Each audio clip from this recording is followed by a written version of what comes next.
Nistennew li l-Prim Ministru Robert Abela jwettaq dak li wieħed, speċjalment meta qal li mhux se jiġu ripetuti l-iżbalji li saru matul is-7 snin li għaddew. Aħna ser insusu warajh biex isir dak li wieħed. Dan kien il-messaġġ tal-editorjal tal-Gazzetta di Malta Independent, editorjal li fakkar kif l-ewwel diskors tiegħu il-Prim Ministru Abela ma semmix li ma kienu l-iżbalji kbar li saru mill-Gvern Laburista. Għalhekk wieħed jassumi li Robert Abela rid ifisser li mhux se jalaq għajnejh għall-korruzzjoni, għan-nepotiżmu u n-nuqqas ta' meritokrazija, ma jalaqx għajnejh għall-membri tal-Gvern implikati fi skandli u ma jalaqx għajnejh għall-qerda tal-ambjent.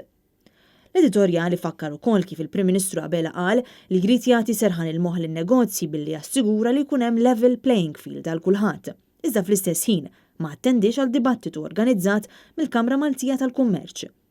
Fatt ieħor li ma nessiex l-editorjal ta' The Malta Independent kien dak li kien qal Robert Abela waqt intervista fuq l-Istazzjon Laburista dwar is-soċjetà ċivili u dritt tagħhom li jipprotestaw.